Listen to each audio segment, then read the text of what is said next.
Please like, share, and subscribe. Wishing you happiness and good luck every day. What if I told you that some of the best financial advice out there is literally thousands of years old? Well, that's what we're digging into today. We're heading back to ancient Babylon to unpack the incredible wisdom from the classic book, The Richest Man in Babylon. So, this whole explainer comes from a book that's basically a bunch of simple stories, or parables, set way back in the ancient world. But don't let the setting fool you. The lessons inside, how to get money, how to hang on to it, and how to make it grow, they are just as powerful today as they were back then. It's kind of wild, really. And that really brings us to the big question, right? What can this ancient, super rich city actually teach us about our money today? I mean, Babylon was this place of incredible wealth, a real marvel of human engineering in the middle of a desert. So how did they figure out the rules of money? And more importantly, what can we take away from their playbook? Okay, so to get to the answer, we've got to start with a big problem the city had. Because for all its gold and all its treasures, not everyone in Babylon was wealthy. Nope, not even close. You see, the city was this total paradox. On one hand, you had these massive, gorgeous temples and palaces. But right next door were these simple homes of hardworking people who were really struggling. It was a tale of two cities, really. Dazzling riches right next to serious poverty. And this whole feeling is captured perfectly by a guy in the story, a chariot builder named Bansier. He's just sitting there, totally bummed out about his empty wallet, and he says this to his buddy. And man, the frustration he feels, it sounds like something you could hear someone say today. He turns to his friend Kobe, who's a musician, and asks him this really pointed question. They're both skilled guys, they work their tails off, but at the end of the day, they've got nothing to show for it. You know that feeling? Just scraping by year after year and never really getting ahead. But here's the thing, this moment of pure frustration, it becomes a huge turning point. Bensier's like, okay, enough complaining. Let's go find some answers. So they decide to seek out the one person who seems to have cracked the code, a guy named Arkad, the absolute richest man in all of Babylon. So they go to Arkad and ask him for his secret. And what he tells them is pretty surprising. He wasn't born with a silver spoon in his mouth. Nope.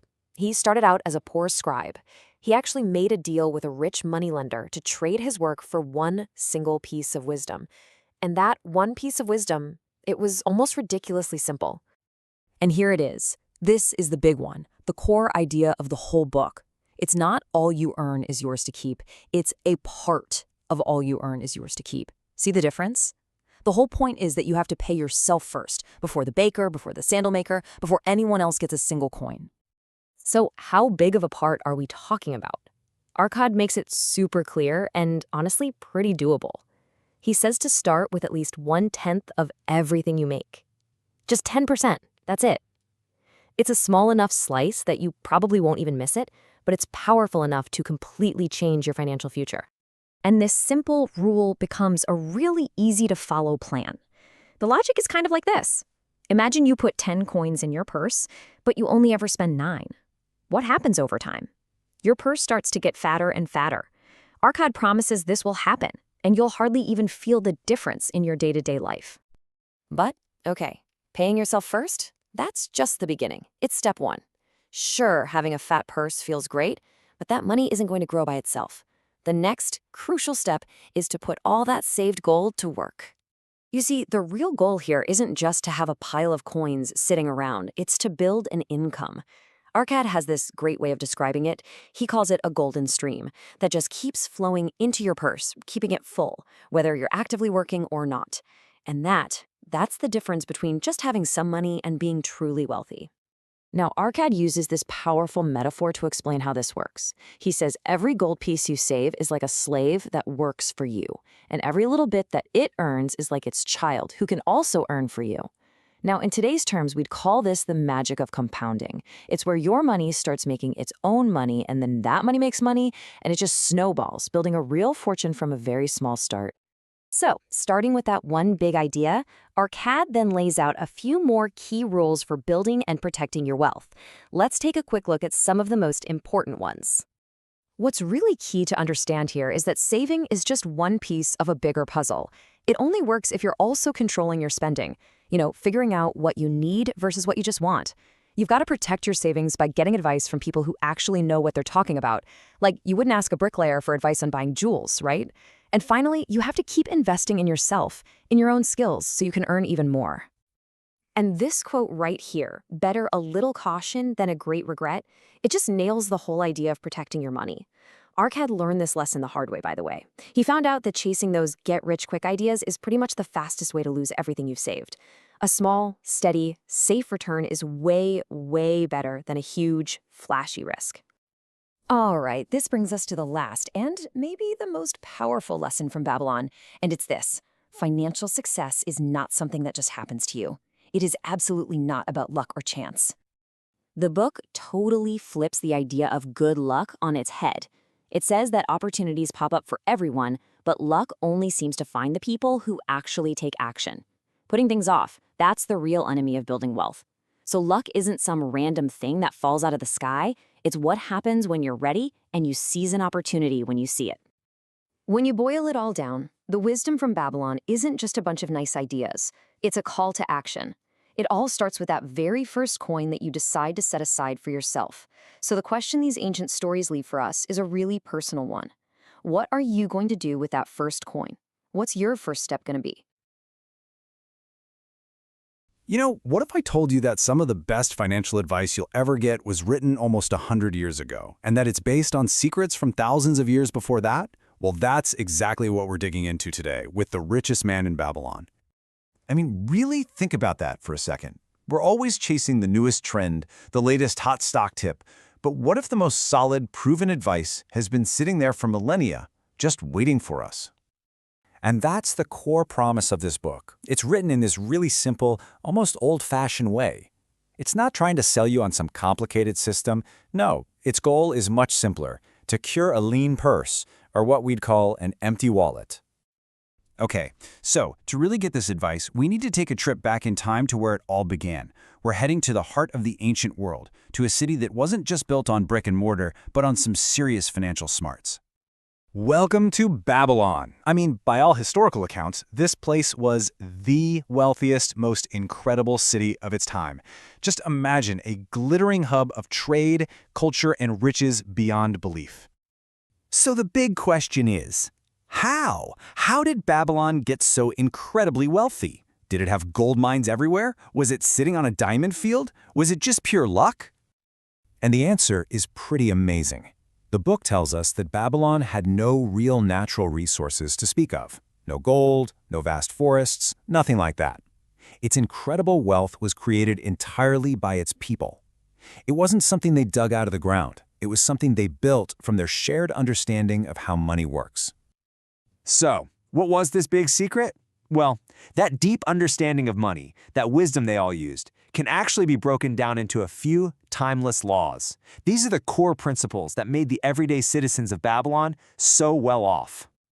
And the cool thing is, the author doesn't hit you with 100 different rules. Nope, the entire financial system that made Babylon rich is boiled down to just 3 basic actions. They're simple, they're clear, and they are so powerful. And here they are. It's this simple. First, you have to acquire money. That's your job, your side hustle, your income. Second, you have to keep some of that money. This is that classic pay yourself first idea. And third, you have to make the money you keep work for you so it can earn even more money. Acquire it, keep it, and grow it. That's it. That's the formula. So how did this ancient wisdom travel all the way through history to get to us today? Well, it's all thanks to one man, a modern messenger who saw just how timeless this all was and decided the world needed to hear it. So meet George S. Clason. He wasn't some ancient scribe, he was an American entrepreneur. He actually founded a map company, get this, and published the very first road atlas of the US and Canada. It was only later, in 1926, that he started writing these simple little stories, these parables, that banks started handing out to teach everyday people about money. And this quote right here, this is the key to his entire philosophy. Clason believed that you can't act wisely with your money if you don't first understand it. Financial success isn't just about what you do. It starts with what you know. Your actions are just a reflection of your understanding. All right, so let's bring this all home. What does all this ancient advice, packaged up in the 1920s, mean for you right here, right now? Well, what started out as these simple little pamphlets has become a total classic. And why? Because the problems are still the same.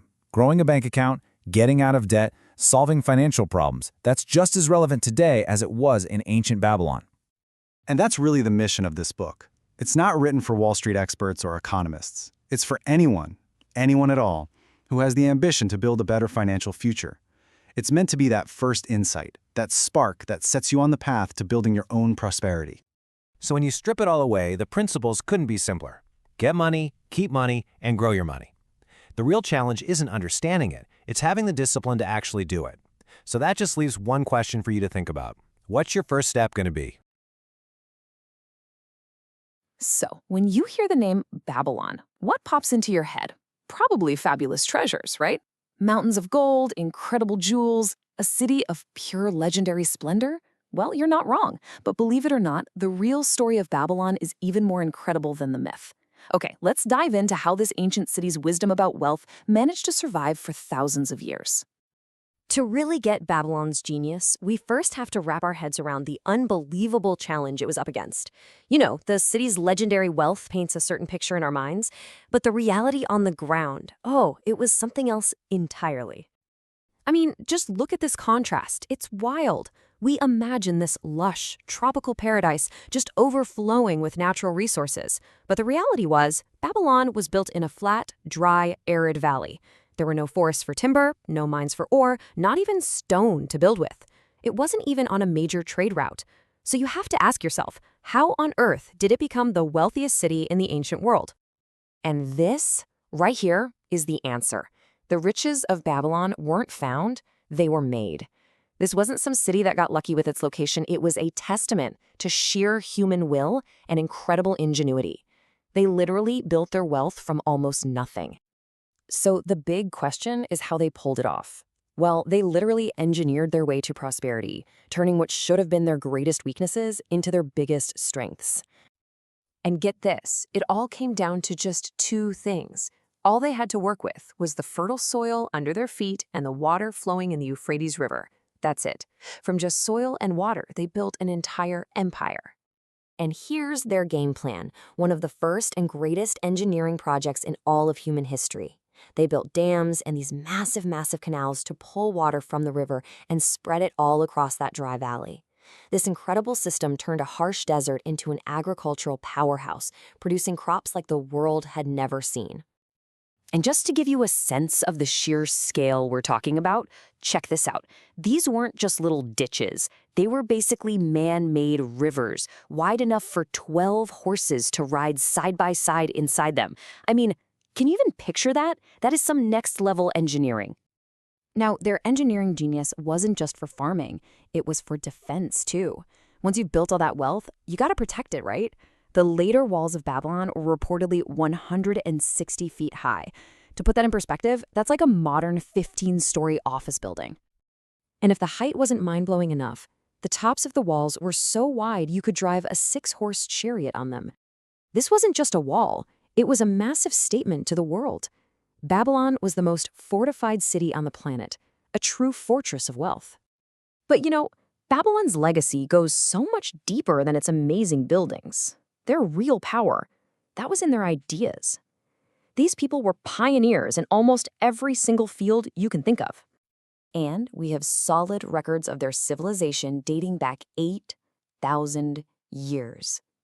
And the cool part is how we know this for sure.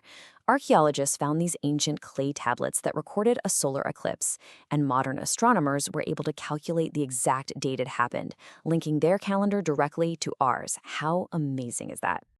Just think about this list for a second. As far as we know from written history, the Babylonians were the world's very first engineers, the first astronomers, the first mathematicians, and the first financiers. They even developed one of the very first written languages. I mean, while a lot of the world was still in the Stone Age, these guys were laying the groundwork for civilization itself. They weren't just rich, they were brilliant. So how was all this incredible knowledge saved for us to find?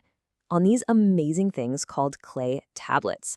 See, they didn't have paper, so they etched everything, laws, history, financial records, you name it, into wet clay and then baked it until it was hard. These tiles became a permanent, almost indestructible record of their world. And this is what makes it all so real, so human. This isn't just some abstract history lesson. We literally have their receipts. This little tablet shows a deal for a cow, paid for with wheat, with some of it being delivered on credit. Thousands of years ago, they were dealing with financial concepts we still use every single day. But as we all know, even the greatest empires don't last forever. And the story of how Babylon ended is just as surprising as the story of how it all began. This is the great puzzle, right? For centuries, the most powerful armies on Earth threw themselves against those massive walls and failed, every single time. So what changed? How was it finally conquered? Well, the answer is pretty shocking. It wasn't. The legendary walls of Babylon were never actually breached by an enemy army. The city didn't fall in some epic movie-style siege. So here's how it went down. In 540 BC, the famous conqueror Cyrus the Great showed up. Now, instead of staying safe behind his unbeatable walls, the Babylonian king was somehow convinced to go out and meet Cyrus in an open battle. Big mistake. The Babylonian army was defeated, and Cyrus just walked right into the city through its open gates. No fight, no siege, nothing. So the city's capture was a bit anticlimactic, but its true fall was actually a slow, quiet process that took centuries. See, the real foundation of Babylon wasn't brick and stone. It was the energy, the drive, the ingenuity of its people. And once that spirit was gone, the city itself just started to crumble, eventually becoming a ruin lost to the desert sand. And this brings us to the most important part of Babylon's whole story. The city is gone, the empire is dust, but its most valuable creation, that survived. Those immense walls, once one of the 7 wonders of the ancient world, they just couldn't last forever. They eventually eroded away, returning back to the very earth they were built from. But the ideas, the knowledge that was so carefully carved onto all those thousands of clay tablets, that lived on. The physical city vanished, but the intellectual and financial wisdom of its people has been preserved for all of us. And this quote really says it all. The principles of finance, of how to acquire and manage wealth, are completely timeless. The laws that made Babylon rich 6,000 years ago are the exact same laws that govern money today. Which, of course, leaves us with the big question. The city is gone, but its wisdom survived. So what exactly is that wisdom? What are these simple, universal laws of wealth that they mastered so long ago, and that are still just as powerful for us today? All right, let's jump right in. We're going to head way back in time to ancient Babylon, which was one of the wealthiest cities in all of history. We're going to unpack a story about a craftsman who's feeling pretty frustrated. Now, it's a really simple tale, but trust me, it holds a powerful lesson about wealth that's just as true today as it was thousands of years ago. And this right here, this quote is really the heart of the whole story. It's the cry of someone who is literally surrounded by wealth, but just can't seem to get a piece of it. It's a frustration that, feels surprisingly familiar, doesn't it? So who's the guy feeling this way? Let's meet him. His name is Ben-Sir, and he is the absolute best chariot builder in all of Babylon. I mean, the rich and famous are lining up for his work. By all accounts, this guy should be rolling in it. But he's not. And you can really see the problem here, right? Look at this contrast. On one side, you've got Babylon in all its glory. We're talking giant palaces, legendary gardens, unbelievable wealth everywhere you look. And on the other side, that's Ben-Sir's life. He's a master at what he does, strong, capable, but his workshop is quiet and his food bag is pretty much empty. This is the paradox that's driving him crazy. So what's really eating at him? It's a dream. Seriously. He had this dream where he was wealthy, feeling the weight of a full coin purse, taking care of his wife, just feeling secure. And that dream gave him this little taste of prosperity, and then he wakes up. And that little taste makes his real life feel completely unbearable. Something's got to give. And this is the question that's just looping in his head over and over. How? How is this even possible? I live in the wealthiest city on the planet. I'm one of the best at what I do. I work my tail off. So why am I so poor? It just doesn't add up. Okay, so just as Ben-Sir is stewing in all this, who shows up? His best friend, Cobby the musician. And we're about to see that Ben-Sir is definitely not alone in this struggle. Cobby walks in, all cheerful, and just asks to borrow 2 little shekels. And Ben-Sir's answer? Man, it is just brutal. He basically confesses that if he had 2 shekels, that would be every single penny to his name. He couldn't possibly lend it. And that's the moment you realize, this isn't just one guy's problem. These are skilled, respected, hardworking people, and they are flat broke. So let's just lay it all out. They're both masters of their trade. They've worked hard their entire lives. They live in this ridiculously wealthy city, and what do they have to show for it? Empty pockets. And the worst part?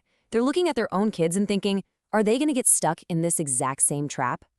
But all this frustration, it actually leads somewhere. They hit this breaking point, and it's here that they have a huge realization. They stop feeling sorry for themselves and start, actually thinking about the real problem. And here it is. This is the big aha moment. Bansir just lays it out. I've spent my whole life working hard and just hoping the gods would notice me and just, drop some prosperity on my head. And guess what? It has never happened. He finally gets it. Hope is not a strategy. And that's the absolute crux of it, right? They spent years, decades, mastering their jobs, building chariots, playing music. They were experts at work. But they never, not once, spent any time trying to master the skill of acquiring wealth itself. They just assumed it should happen. Kobe just boils it all down to 3 simple, powerful words. The reason they never found wealth? They never actually looked for it. It was never the main goal. It was just something they hoped would happen along the way. So this opens up a totally new idea for them, this concept of seeking wealth. And it's not just wishing for money. No, it's about actively going out and hunting down the knowledge of how money works.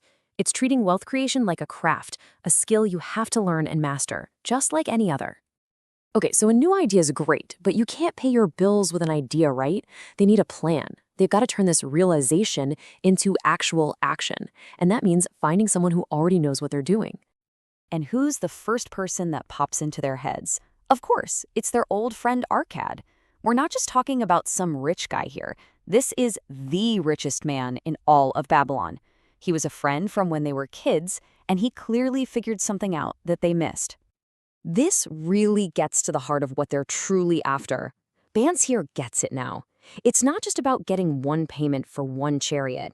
It's about creating an income, what he calls a golden stream, that just keeps refilling your purse no matter how much you spend.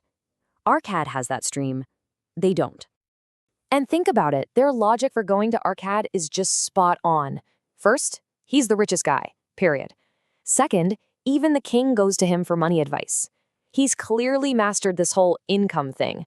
And maybe the most convincing part, he's already taught his own son how to do it, so he knows how to teach. And best of all, asking an old friend for advice, that doesn't cost a thing. So let's just look at the difference here, side by side. The old way was simple. 1, master your craft. 2, hope for the best. That was it. But the new path? It adds 2 absolutely crucial steps. 3, realize that knowledge is what's missing. And 4, go find the people who have that knowledge. It's a total mindset shift. And right there, in this ancient story, we find what they call the very first step on the path to financial well-being. And it's not what you think. It has nothing to do with earning more money. Not at first. It's all about a change in your head. Yeah, I really love this quote. It's so empowering. They're not planning to steal or cheat. They believe that with the right understanding, they can find honorable ways to achieve their goals. Knowledge is the path to ethical prosperity. And this is the single biggest takeaway from this entire story. If you remember one thing, remember this. The journey to wealth doesn't start when you get a raise. It starts the second you make a conscious decision to stop just working and start actively learning how wealth is built.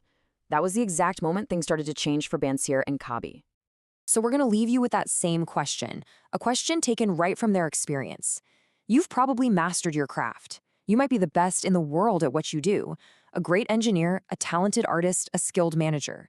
But ask yourself honestly, have you ever consciously, deliberately started your search for the knowledge of how to build wealth? You know, for thousands of years, there's been one story that holds some of the simplest yet most powerful secrets to building wealth.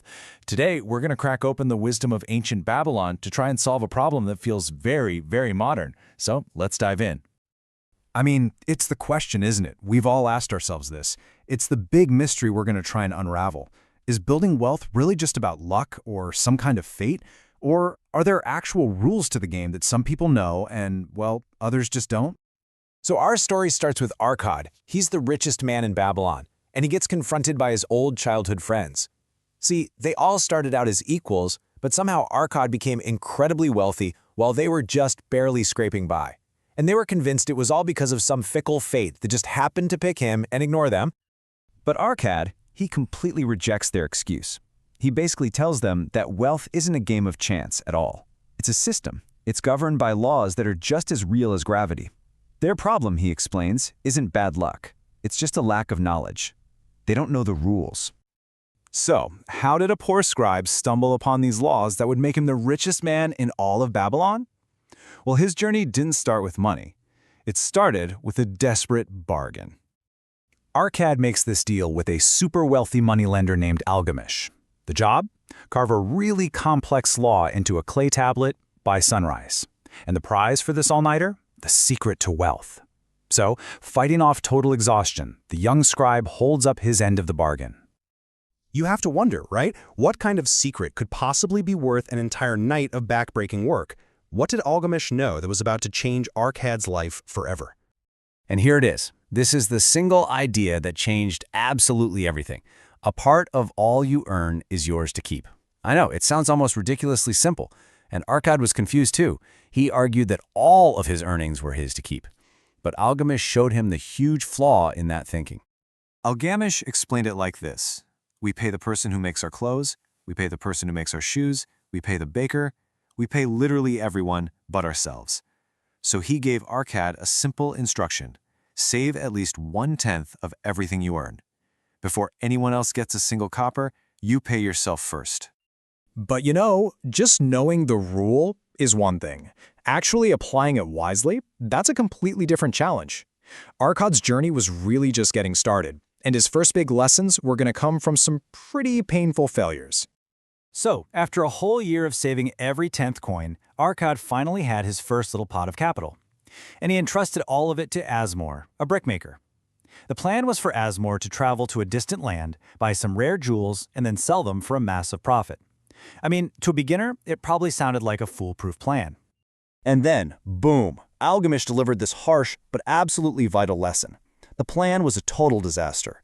The brickmaker had been completely swindled into buying a bunch of worthless glass. Arkad lost everything. The lesson here was painfully clear. Only seek advice from people who are actual experts in that field. A brickmaker knows about bricks, not jewels. He was crushed, but he wasn't defeated. Arkad started all over again, and this time he learned his lesson. He gave his new savings to a shield maker to buy bronze, a material the craftsman knew inside and out. In return, the shield maker paid Arkad a regular rental fee. It was safe, it was steady, and it was income. Arkad was absolutely thrilled with this new income. He started using the profits to throw feasts, buy fancy clothes, enjoy the good life. He was finally seeing the rewards of all his saving.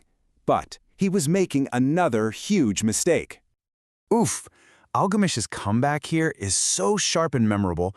By spending all the profits, he told Arkad he was eating the children of his savings. Think about that. He was killing off the next generation of workers before they even had a chance to start earning for him. Okay, this is where the real power of wealth building finally gets revealed. After learning from his mistakes, Arkad was finally ready to understand how to build not just a pile of gold, but a self-sustaining financial empire. Arkad finally got it. He understood this powerful metaphor for wealth. Your money isn't just sitting there, it's like an army of golden slaves. Every single coin you save is a worker, and every penny that worker earns is its child, a brand new worker that joins the ranks to earn even more for you. And this is how that army grows. At first, it's just your initial savings. But pretty soon, their earnings start having children of their own. And then their children have children. This is the magic of compounding. Your wealth starts to multiply, building on itself over time, almost exponentially.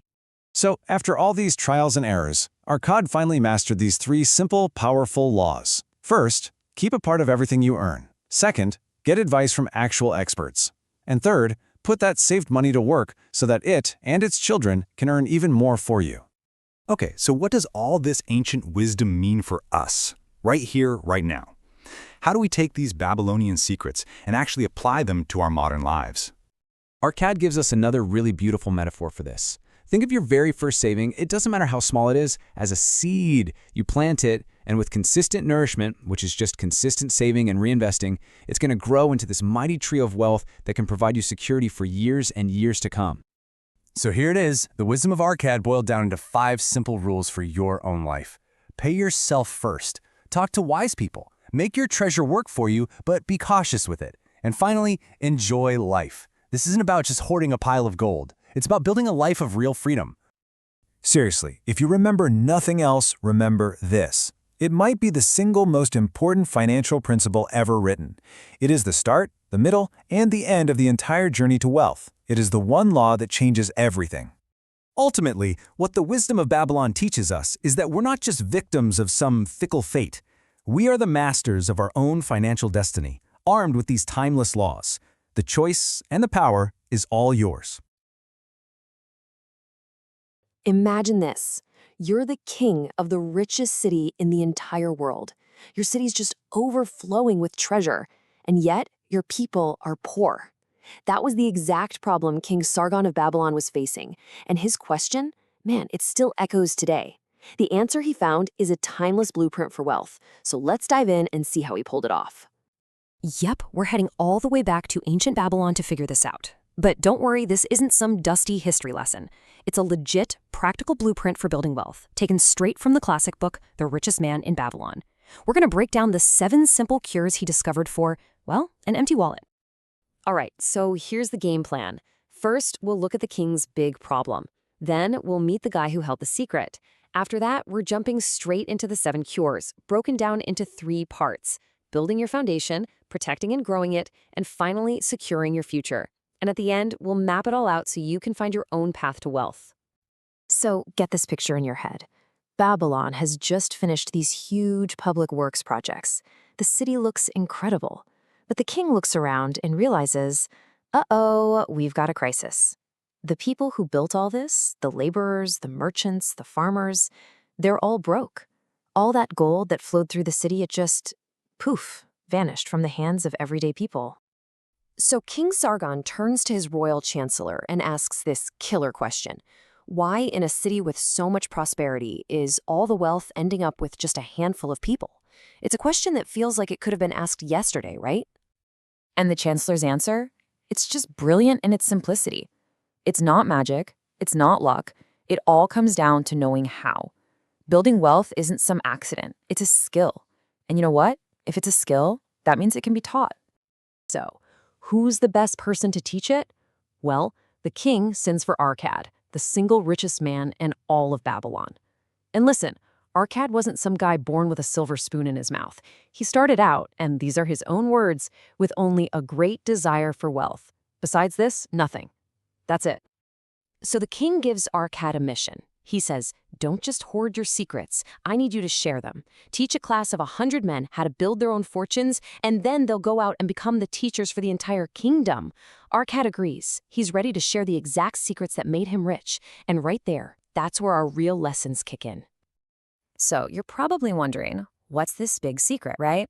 Well, Arkad reveals it wasn't some single magic bullet. It was a system. 7 simple but incredibly powerful and totally learnable rules that he called the 7 cures for a lean purse. Okay, let's jump into the first 3 cures. You gotta think of these as the absolute bedrock, the foundation. Without these, nothing else you try to build is going to stand up.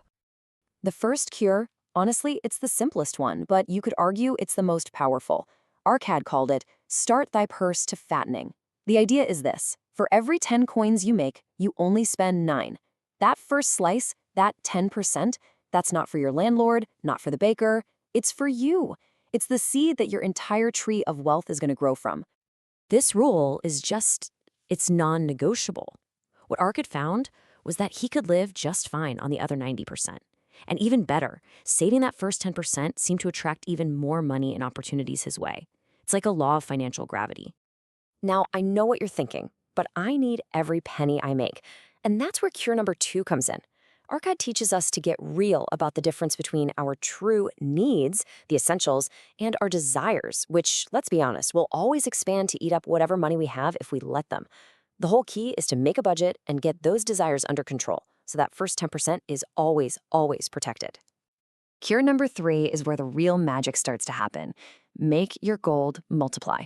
This is the ancient version of what we now call compounding interest. And just look at this timeline from one of our cod stories.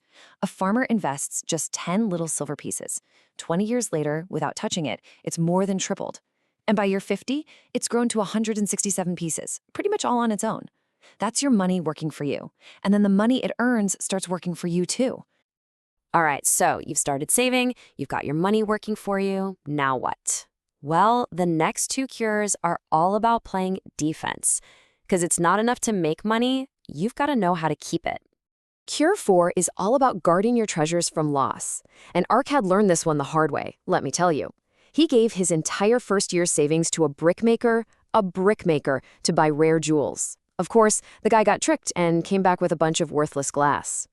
The takeaway is timeless, right? Don't ask your plumber for stock tips. Only invest with experts and only in things where your original money, your principal, is safe. The 5th cure is about flipping one of your biggest expenses into your greatest asset, owning your own home. Think about it. Instead of just handing over rent money to a landlord every month, every payment you make on a house builds your own wealth. It locks in your living costs for the future, and, as Arkad put it puts a whole lot of confidence in your heart. Okay, we've built the foundation, we've protected it. Now for the final 2 cures. This is all about playing the long game, making sure your wealth is secure for your entire life, and maybe even beyond. The 6th cure is all about making sure you have an income in the future. You know, what we now call retirement planning. Arkad tells this great story about a sandal maker who saved just 2 silver pieces a week. That's it. And you can see right here in the table, after only 8 years, that tiny consistent action grew into over 1,000 silver pieces. And if he kept it up, it would quadruple to 4,000. It's all about building a stream of income that'll take care of you when you're no longer able to work. Now, before we hit the last cure, Arkad makes the super important point. Just kinda, sorta wanting to be rich, that gets you nowhere. He says your desires have to be strong and definite. Wanting a lot of money is vague. Wanting 5 pieces of gold, now that's a real tangible goal. Once you hit that, you aim for 10, then 20, then 1,000. It all starts with a clear, specific target. And that brings us right to the 7th and final cure, beefing up your own ability to earn. Your number 1 asset is, and always will be, you. Arkad did this himself. When he was a young scribe, he decided he was going to be the fastest and the best. He studied, he practiced, and pretty soon, he was carving more clay tablets than anyone else, and his pay went up right along with it. Invest in your skills, and your income will always follow. So, there you have it, 7 timeless principles straight from ancient Babylon. They are just as powerful today as they were thousands of years ago, so let's quickly recap them as a modern action plan. Number 1, pay yourself first. Always save that 10%. 2, get a handle on your spending by separating needs from wants. 3, put that savings to work for you through smart investing. 4, protect your money by only taking advice from wise people. 5, turn your housing payment into an asset. 6, plan for your future income. And number 7, never ever stop investing in yourself and your skills. It's a simple system, but man, the results are powerful. This is the financial wisdom that literally built the wealthiest city in the ancient world. The principles haven't changed one bit. So the only real question left is, which cure will you start with? All right, let's jump right in. We're heading way, way back, like 4,000 years back to ancient Babylon, and we're on a quest to uncover a secret they obsessed over. How in the world do you attract good luck? You know, this wasn't just some casual question for them. They took it really seriously. And believe me, their answers might just flip the way you think about your own fortune. And this ancient proverb, wow, it just nails their whole mindset. For them, good fortune wasn't just something you hoped for. It was a force, a powerful one. They genuinely believed that a truly lucky person, you could throw them in a river and they'd somehow pop up with a pearl in their hand. That's how powerful they thought it was. So, that's the big question, right? Is luck just random? Pure chance? Or is there actually a way to, invite it into your life? Well, guess what? This is the exact question that the sharpest minds in Babylon were debating, all gathered in their famous Temple of Learning. And the guy leading the charge? The legendary, super-rich Arkad. Okay, so picture this. You're in the Temple of Learning. A cloth weaver stands up. He's just had an incredible stroke of luck, found a purse full of gold, and he asks this one simple question that just sets the whole room on fire. This is great, but how do I make it keep happening? How can I stay lucky? And right away, the room just splits in two. On one side, you've got people saying, hey, it's just chance, a random accident, no rhyme or reason to it. But on the other side, a whole different idea. They believed good fortune was a gift, a very deliberate reward from their goddess Ashtar, given to the people who pleased her. So before they even get into figuring out where luck is, the wise Arkad does something really smart. He steers the conversation to where luck isn't. He starts by tackling the #1 myth about getting rich quick. So Arkad hits them with this pointed question. He asks the whole room, okay, think about it. How many of our truly successful citizens got their start at the gaming tables? And the response? Crickets. A long, heavy silence. Tells you everything you need to know, right? Not one person can name a single successful person who built their fortune on a roll of the dice. And this chart, it lays out Arkad's whole argument perfectly. Look, when it comes to games of chance, the system is literally built for you to lose. The house always wins, right? The odds are stacked against you. But with honest work, with trading, well, that's different. Your own hard work and good decisions start stacking the odds in your favor. So Arkad's point is crystal clear. You're not going to find the goddess of good luck hanging out at the casino. Nope, she's where people are actually creating value, through real work, smart trades, and chasing goals that actually matter. And then the whole debate takes this really interesting turn.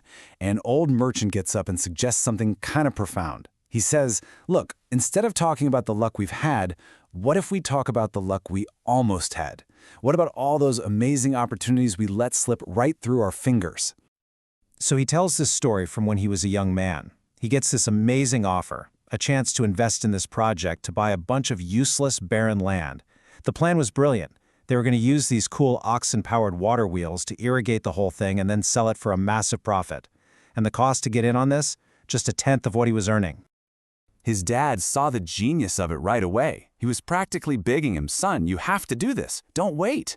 He knew that a golden opportunity like this one, it doesn't just sit there and wait for you to make up your mind. But did he listen? Nope. And the reason why is just painfully simple, as you can see here. He had this incredible, life-changing opportunity right in front of him. But then he got distracted. He wanted some new, fancy robes for him and his wife. So he hesitated, he delayed, and just like that, poof, the opportunity was gone. Other people got rich, and he was left with nothing but a lifetime of what if. After hearing that story, you can just feel the mood in the room shift. Everyone realizes there's something else going on here, a deeper enemy at work. And then, a visitor, a guy from Syria, he stands up, and he's the one who's finally going to put a name to this villain. This Syrian visitor, he just lays it all out there, full of passion. He points right at the merchant's big mistake. He says, opportunity. Think of her as a person. She's not going to wait around for some slowpoke. When she comes knocking at your door, you better answer it, right then and there. And there it is, the name. He calls the merchant, and the real villain in all of these stories, a procrastinator. Yeah, that person who knows something would be amazing for them, but just keeps putting it off. And it turns out this wasn't just a one-off story. This was a pattern. Another guy stands up, an animal buyer, and he's got his own painful story to tell about how one little delay cost him a fortune. Just look at this timeline of events. It's almost comical if it weren't so tragic. In the evening, a farmer is desperate to sell his flock, 900 sheep at a rock-bottom price. The buyer knows it's an incredible deal, but he says, nope, can't pay you now, gotta wait until morning to count them. And by the time the sun comes up, the city gates open, other buyers flood out, and the flock is gone. Sold for nearly 3 times the price he could have paid. Ouch! So after hearing these two gut-punch stories, you can see the light bulbs going on all over the room. A shared understanding starts to form. The real secret to attracting good luck, it's finally starting to come into focus.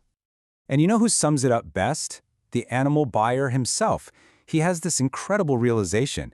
He says that spirit of procrastination, it's not some monster out there. It's inside every single one of us. And the moment we start listening to that little voice that says, do it later, that's the moment we become our own worst enemy. So here's the bottom line. This is the big reveal. The Babylonians basically redefined what luck even is. It's not some random lightning strike. Good luck is the reward you get for taking action. It's what happens when you're prepared and you just decide to grab an opportunity when it shows up, without delay. And this is where Arkad ties it all together. The goddess of good luck. She's not just randomly picking favorites. She's drawn to action, to energy, to decisiveness. Think of it this way. She's ready and willing to help anyone who is willing to help themselves by grabbing opportunities as they come. And that right there, that's the big takeaway. Arkad's final nugget of wisdom is just as powerful today as it was 4,000 years ago. Success doesn't come from wishing for it, or waiting for it, or hoping for it. It comes from one thing: action. So all of this ancient wisdom, it's not just a history lesson. It brings us right back to you, right here, right now. After hearing these stories of regret and missed chances, the only question left is, what opportunity is sitting right in front of you? What amazing thing is just waiting for you to stop hesitating and finally take action? You know, what if the real secrets to building lasting wealth weren't buried in some complex financial spreadsheet, but were actually hiding in a simple story from ancient Babylon? Well, we're about to dive into a tale of some serious loss, an incredible discovery, and 5 timeless laws of gold that are just as powerful today as they were thousands of years ago. So, this is the big question at the heart of our story. And it's a question for you, too. I mean, think about it. Would you take the instant cash, the heavy bag of gold, or would you choose the lifelong power that comes with wisdom? It's a huge choice, because as we're about to see, folks who ignore the wisdom, well, they usually end up losing the gold anyway. All right, so let's meet our main characters. We've got Arkad, who is literally the richest man in all of Babylon, and then we have his son, Nomasir. Now, Arkad didn't want his son to just be some rich kid waiting for an inheritance. Nope. He decided to put him to the ultimate test, sending him out into the world to prove he could actually handle the family fortune. So Arkad gives his son 2 things that seem, well, pretty unequal. First, a bag of gold to give him a head start. And second, a simple clay tablet with what he called the 5 laws of gold carved into it. The challenge was massive. Come back in 10 years and show me you're worthy. If you succeed, the entire estate is yours. But if you fail, you get absolutely nothing. Talk about pressure. So, Nomasir takes off for the big city of Nineveh, feeling pretty confident, But as this story shows us time and time again, confidence without a little bit of experience can be a really dangerous mix. He was about to learn some very hard and very, very expensive lessons. And it didn't take long. Almost right away, he walks straight into a classic trap. Some guys in his caravan convince him to bet a huge chunk of his gold on a horse race they swear is a sure thing. Of course, it was completely fixed. He had just broken a fundamental rule of wealth he hadn't even bothered to read yet: stay away from schemes that promise crazy, impossible returns. Okay, so you'd think he'd learn, right? Well, he was shaken, but he made his next blunder almost immediately. He dumped all his remaining gold into a partnership to buy a merchant's shop. The problem? His partner was a huge spender with zero judgment. The business just bled money until there was nothing left. And just like that, poof, he hit rock bottom. The son of the wealthiest man in Babylon was now broke. He had to sell everything: his horses, his slave, even his nice robes, just to get a meal and a place to sleep. The gold his father gave him wasn't just spent, it had completely vanished, like dust in the wind. It was right there, in that moment of total despair, that he finally remembered the other gift from his father. He pulls out that clay tablet, and for the very first time, he actually reads the words carved into it. And in that moment, the truth must have hit him like a ton of bricks. The real treasure wasn't the gold he'd lost, it was the wisdom he had totally ignored. So what was on this tablet? It was basically a blueprint. The first law: gold comes easily to anyone who saves at least 1/10 of their earnings. The second: gold works hard for a wise owner who finds a good job for it. Third: gold sticks with a cautious owner who invests it with smart people. Fourth: gold runs away from anyone who invests in things they don't understand. And the fifth law, it flees from anyone chasing impossible earnings. These weren't just words. This was his roadmap to rebuilding his entire life. Okay, so this is where the story gets really good. Armed with this new wisdom, Namaster sets out to rebuild everything. He wasn't just trying to get the gold back, he was on a mission to become the man his father knew he could be. And his comeback started small, like incredibly small. He got a job managing a crew of slaves building the city wall, and right away he applied that first law. From his very first paycheck, he set aside one single copper coin. It was basically nothing, but really it was everything. It was the first brick in the foundation of his new fortune. So as his tiny savings started to grow, an opportunity popped up. A group of savvy, experienced investors were pooling their money to buy bronze for the city's massive new gates.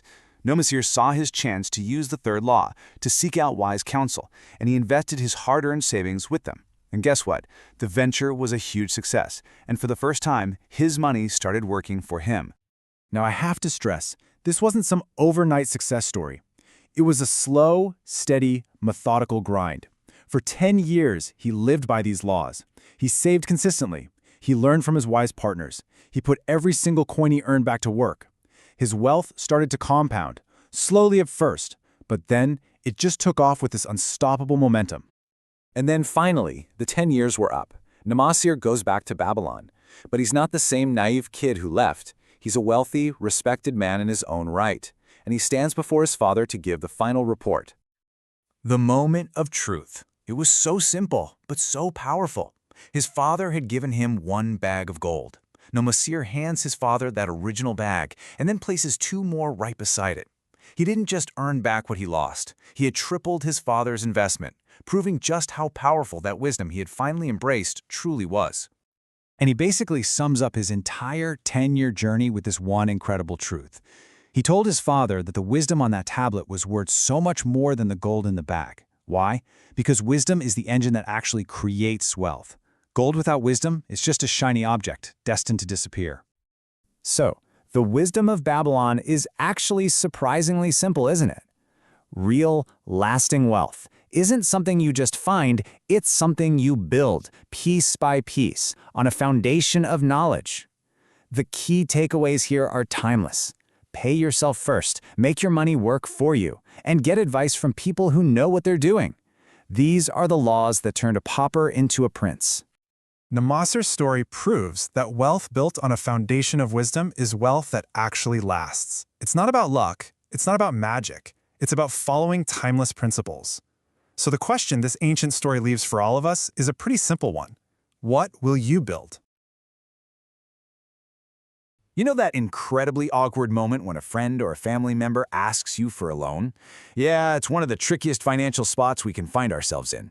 Well, today, we're going to tackle that head-on by diving into a timeless lesson on the wisdom and the perils of lending money. And it comes straight from the ancient classic, The Richest Man in Babylon. Believe me, this story is just as real today as it was thousands of years ago. Okay, so let's set the scene. I want you to meet Rodan. He's a skilled spearmaker in ancient Babylon, and his life is about to get turned completely upside down. The king is so impressed with the new spear design Rodan came up with that he rewards him with a staggering 50 pieces of gold. We're talking a life-changing fortune here, the kind of money that could buy a huge house, land, pretty much anything you could ever want.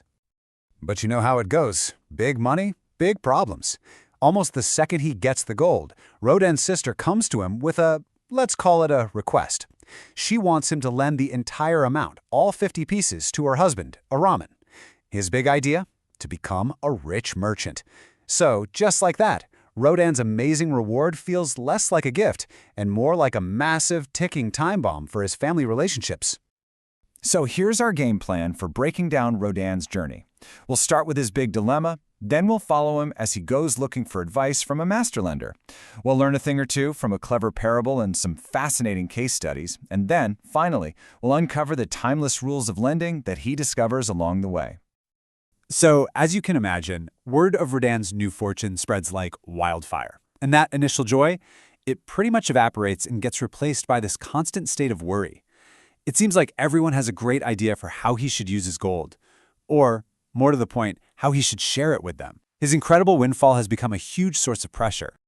Feeling totally lost and overwhelmed, Rodan does something really smart. He goes to see a man named Mathan, who just happens to be the wisest and most respected gold lender in all of Babylon. But here's the crucial part. Rodan isn't there for a loan. Nope, he's there for something way more valuable: advice. And Mathan, he gets it immediately. He tells Rodan, look, gold isn't just about buying stuff. It's a heavy burden. It brings with it a huge responsibility, this constant fear that you're going to lose it, and it completely changes how you relate to other people. This really sets the stage for everything he's about to teach. The problem isn't the gold, you see, it's having the wisdom to handle it. Now, instead of just giving Rodan a straight yes or no answer, Mathan starts with the story, a simple little parable about an ox and an ass. And what's so brilliant about this is how it totally reframes what it means to help someone. It's a powerful lesson about the unintended consequences that can come from our best intentions. So the story is pretty simple, right? The ox is complaining about how hard he has to work. The ass, trying to be a good friend, says, hey, why don't you just pretend to be sick and get a day off? But, you guessed it, the plan completely backfires. The farmer needs the field plowed, so he just hitches the ass to the plow instead. The ass ends up exhausted, doing the ox's work, and boom, friendship over.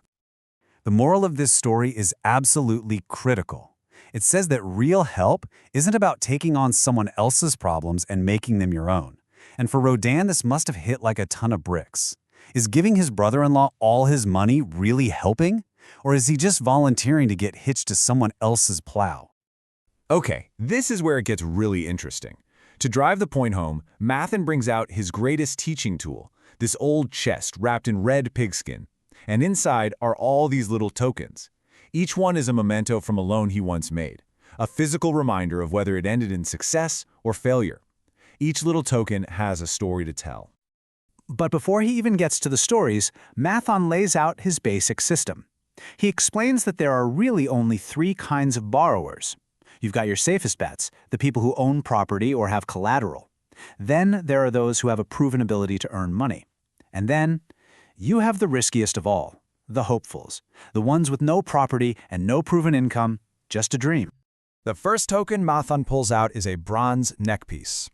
This one tells the story of a good friend of his, a successful trader, who fell head over heels for a very beautiful, very extravagant woman. He started spending money like crazy to impress her, and when he ran out of his own funds, his judgment totally clouded by emotion, he came to Mathan for a loan. The story ends in tragedy. The friend's passion leads to a deadly fight over the woman, and he's killed.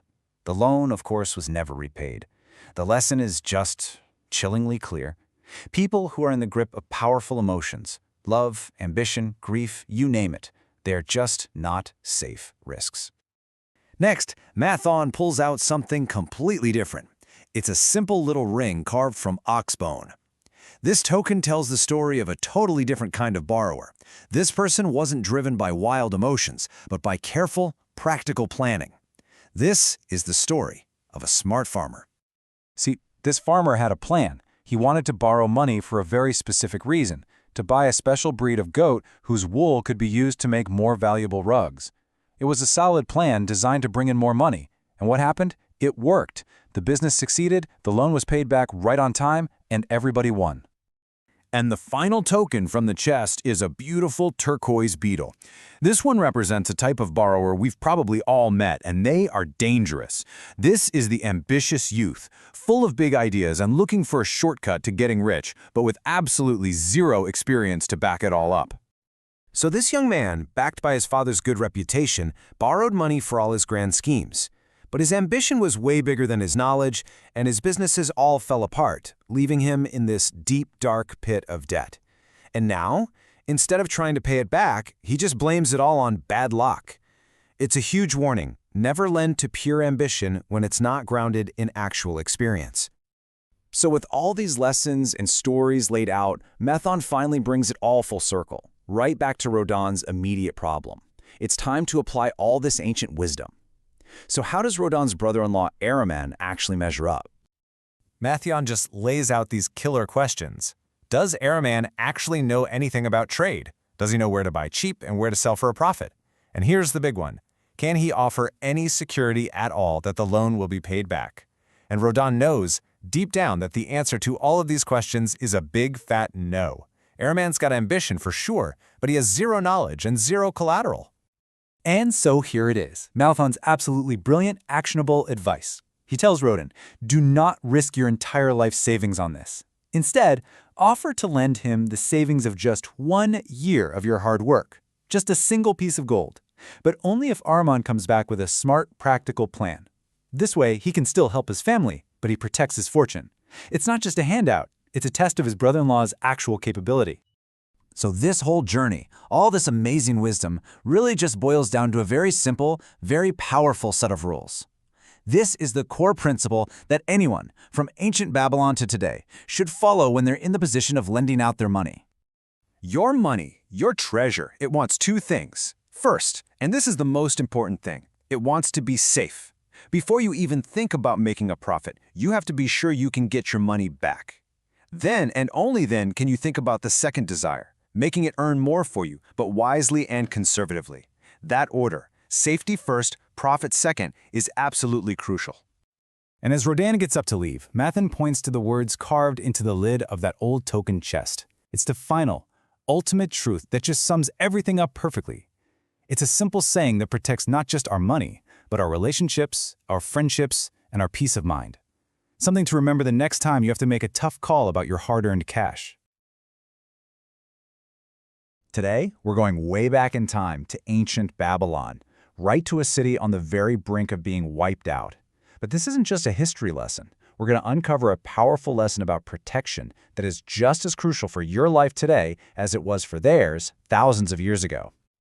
So try to picture this. Babylon, one of the richest, most powerful cities in the world, is caught completely off guard. Its main armies, they're miles away fighting a war. And then, out of nowhere, a massive enemy force shows up at the gates. The city's survival now hangs by a thread, and it all comes down to one thing, its walls. And standing guard, you've got old Banzar, a veteran warrior whose job it is to keep a whole city from spiraling into total panic. You can just imagine the sounds of battle raging, the roar of armies, the thud of battering rams hitting the gates. The citizens, they're flocking to the walls, absolutely desperate for any news. The fear is so thick you could cut it with a knife. They see the wounded and the dead being carried away, and their entire world is just hanging in the balance. Then, an old merchant grabs Banzar, his hands shaking. He's terrified for his wife, his business, his life. He sees nothing but total ruin. But Banzar, he's like a rock. He just calmly looks at him and says, "The walls of Babylon are strong. Go tell your wife that the walls will protect you." He's not just saying words. He's reminding the man of the city's greatest, most tangible strength. Next up, a young mother comes to him, a baby in her arms and another on the way. She's pleading for news. Her husband is badly wounded, burning with fever, but he's still trying to get into his armor to join the fight. You can just feel her desperation. Banzar's response? He points up to the top of the walls and tells her to listen to the defiant yells of the defenders as they pour boiling oil down on the enemy. He assures her the walls will protect her and her children. And then a little girl just tugs on his armor. And her question is the simplest, but also the most profound. Are we safe? Now, what's so amazing about this moment is how Banzar answers. This grim, hardened soldier's face softens. He tells her that the great Queen Semiramis built these walls over 100 years ago for one reason, to keep little children just like her safe. And, he says, they have never, ever fallen. So Banzar has made these promises, but now comes the ultimate test. This isn't just a quick skirmish. This is a brutal, non-stop siege, where the fate of the entire city is being decided day by agonizing day. For almost a month, that's 3 weeks and 5 more agonizing days, the attack is just relentless. Banzar stands at his post, watching this constant grim cycle of fresh soldiers going up to the walls to fight and the wounded and the dead being carried back down. The passageway behind him literally becomes slick with blood. The whole city is holding its breath, its future resting entirely on the strength of its defenses and its will to just keep going. But then, on the 5th night of that 4th week, something changes. The constant, deafening noise of the attack, it starts to fade. And as the sun rises, the plains outside aren't filled with enemies anymore. Instead, all they see are clouds of dust from a retreating army. They'd given up. And then you hear it. A single shout of victory from a defender on the wall. It just cascades through the troops, echoes through the city streets, and builds into this massive roar of pure joy and relief. Weeks of bottled-up fear are just released in a single moment. Babylon survived because it was prepared. Its protection held. It's an incredible story, right? But what does it really have to do with our lives? I mean, why should we care about the walls of a city that crumbled thousands of years ago? Well, because the very same kind of threats exist for us today. They just look a little different. And that's the core idea here. That fundamental human need for protection, it hasn't changed one bit. We just build our walls differently now. The story of Babylon hits so hard because it taps into something we all feel, that deep-seated desire for protection. It's a feeling we all know. That drive for safety and security is just as powerful in us today as it was for those citizens huddled behind stone walls, just praying they would hold. Okay, and here's the crucial link. The invading armies of our time aren't soldiers with swords and shields. No, they're the unexpected tragedies of life. A sudden illness, losing a job out of the blue, a bad accident. So our protection can't be a physical wall. It has to be a financial one. The principle is exactly the same, it's just the tools that have changed. So the question becomes, how do we build this modern fortress?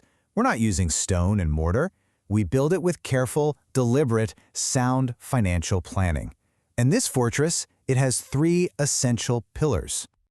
These are our modern walls. First up, insurance. Think of this as your huge outer defense against the really catastrophic attacks, like a major health crisis. Next, you have your savings accounts. These are like the soldiers on the wall, your first line of defense against smaller emergencies so you don't have to panic. And finally, dependable investments. This is how you build the height and thickness of your walls over time, creating real, long-term security. Put them all together, and you have a fortress against the tragedies that can knock on any door. And that brings us to the ultimate lesson from the walls of Babylon. Just like that city could not afford to be vulnerable, neither can we. This desire for protection is timeless, and building those defenses, whether they're made of stone or sound financial planning, it's not a luxury, it's an absolute necessity. We simply cannot afford to be without adequate protection. Okay, so let's take a trip way back in time, to ancient Babylon, to meet a camel trader. Now, I know what you're thinking, but this isn't some dry history lesson. This is a story about debt, about hitting rock bottom, and about that one crucial shift in your thinking that can turn everything around. And what's really wild is how a story this old can feel so relevant to right now. The story kicks off with this line, and it just grabs you, right? It immediately drops us into the world of a young man named Arkad. And he's not just a little hungry, he's starving, he's desperate, he is completely trapped by his debts. I want you to just picture it. You're walking through this amazing market, smelling all this incredible food, but you can't afford a single bite. It's that sharp, painful feeling of hunger that really sets the whole story in motion.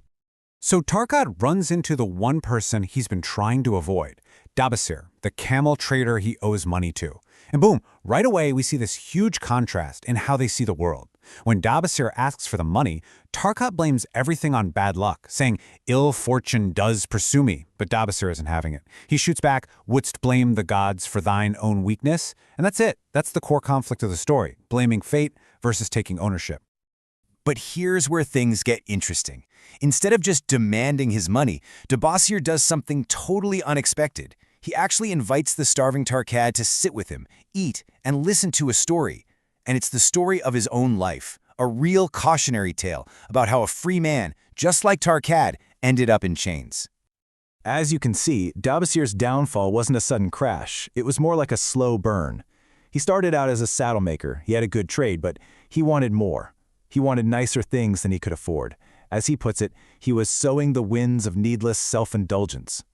Well, before long, his debts were completely out of control, so what do? He ran. He fled the city, fell in with a bad crowd, and eventually was captured and sold into slavery. I love this metaphor. It's so powerful. This colored stone, it's like a filter, a distortion field. Dabasir is admitting that he was so caught up in his own excuses and desires that he couldn't see how bad things had really gotten. He couldn't see the reality of his own life. So there he is, in Syria. He's lost everything, and his life takes another weird turn. He ends up taking care of camels for his master's wife, a woman named Sira.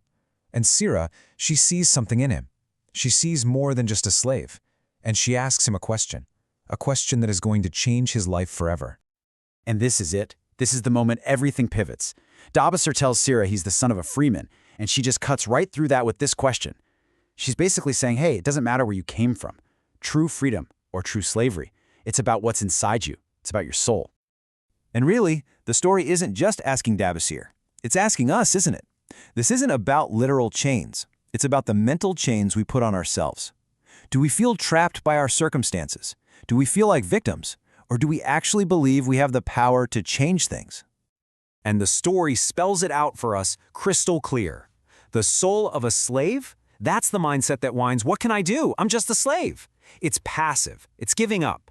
But the soul of a free man? That's totally different. That mindset sees life as a series of problems that are meant to be solved. It's active. Then Sira does something brilliant. She completely reframes Dabasir's problem. She says, your debts, those are your enemies. That's the army that drove you from your home. By running away, he just made them stronger.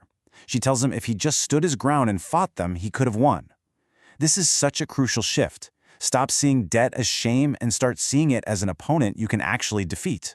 Sira sees that spark of a free man in him, so she helps him escape. He grabs a couple of camels and bolts into the desert. This journey, well, it pushes him to the absolute edge of survival. And it's right there, in that moment of crisis, that he finds total clarity.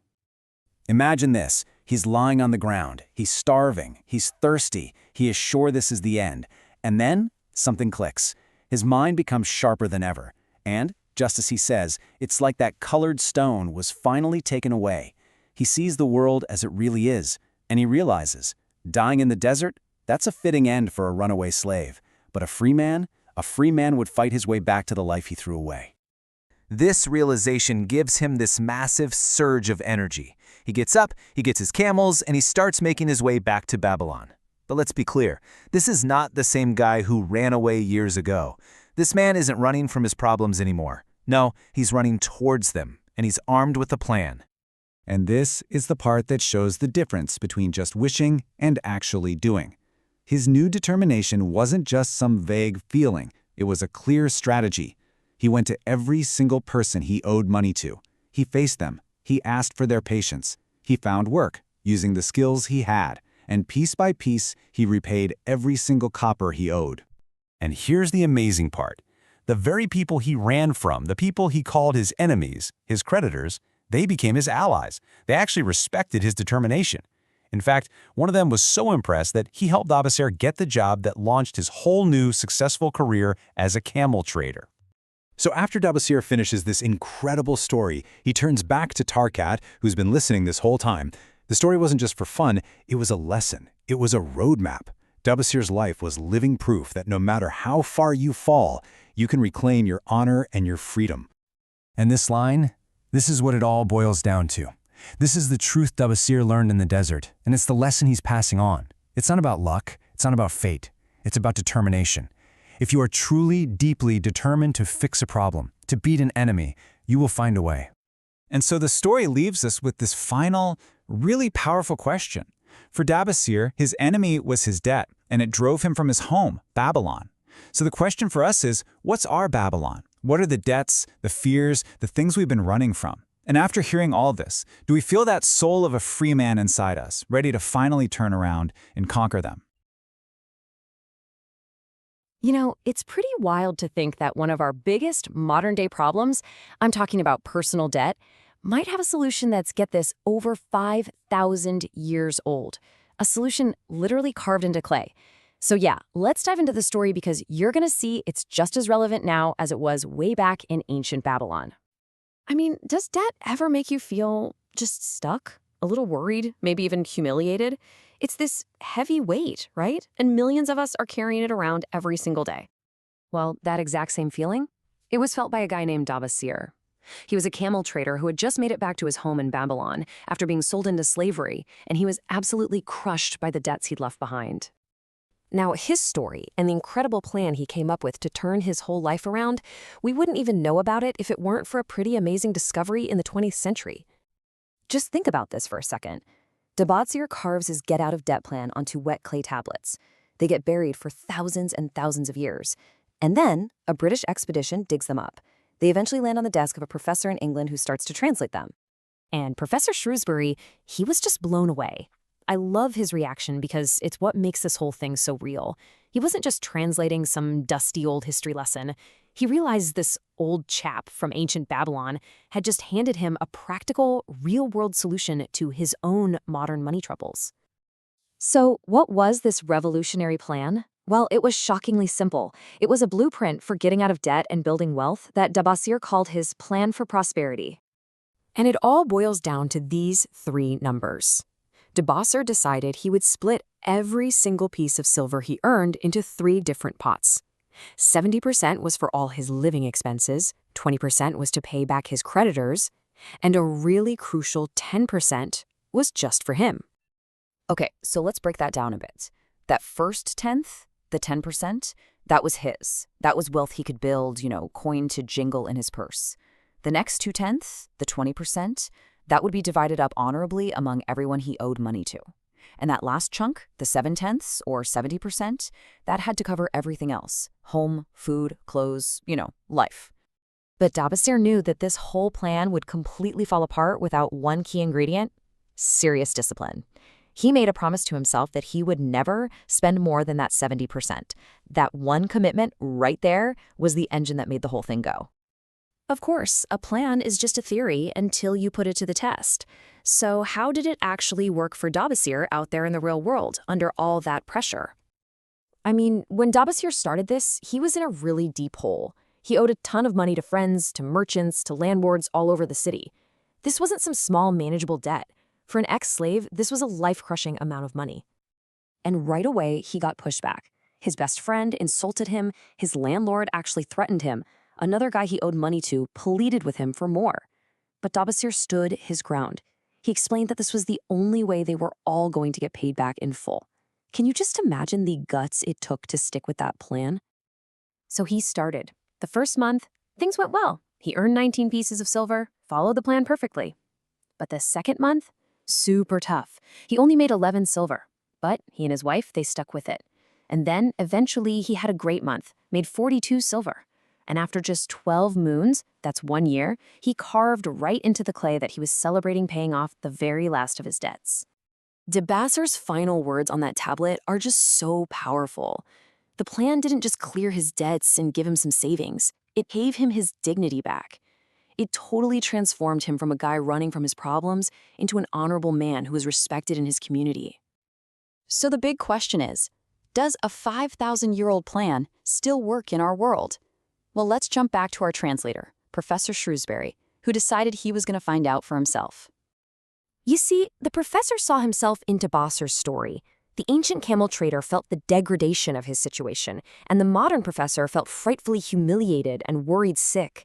The words are a little different, but that crushing, emotional weight of debt, it's exactly the same across 5,000 years. So the professor and his wife did the exact same thing Dabasir did. They listed out all their debts, they presented the 70-20-10 plan to their own creditors, and they found little ways to live on 70% of their income. They even found better tea for less money. And that last 10%, they started investing it for their future. And the result was just incredible. Without earning a single penny more, they were paying off all their debts, they were building an investment for retirement, and they actually felt like they were living better than before. That sense of control, that relief, it was priceless. Dabasir's story and the professor's little experiment, they reveal this really simple but profound truth about money that's just as powerful today. It is all about having a plan. So, fast forward 2 years, the professor writes another letter, his debts are nearly gone, and he basically sums up this whole incredible lesson in one sentence. He says the difference between having a real, simple plan and just kind of drifting along with your money, well, it's absolutely life-changing. Look, this ancient wisdom isn't just some neat historical fact. It's a practical blueprint that's been proven to work across thousands of years. It really makes you wonder, if a plan this simple worked for an ex-slave in Babylon and a professor in England, what could it do for you? Okay, let's dive into this incredible story from ancient Babylon. It's a tale that pretty much flips our modern ideas about work completely on their head. It really gets into how our attitude, way more than our circumstances, can be the thing that shapes our destiny. So picture this. We're on the road to Babylon, and we've got 2 guys. First, there's Shahrunada, this wise, successful merchant prince, and with him is this young companion, Hadan Gula. Now, Hadan Gula is the grandson of Shahrunada's old business partner, but he is, let's just say, different. He's decked out in jewels, and he really sees hard work as something for, well, other people. So when Shahrunada asks the young guy, "Hey, why don't you work?" Hadan Gula just scoffs. He says, "Work was made for slaves." I mean, that's his entire philosophy right there.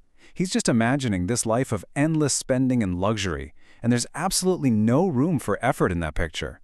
And that one idea, it sets this entire story in motion.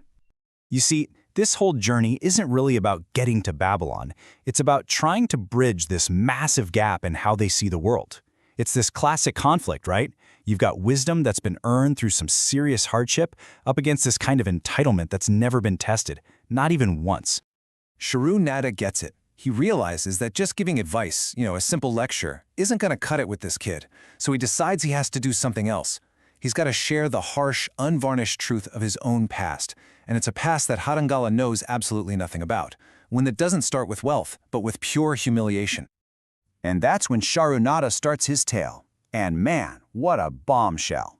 He reveals that his story doesn't begin in a fancy merchant's tent. Nope, it begins in chains, as a slave, marching toward Babylon. I mean, you can just imagine Hadan Gula's face.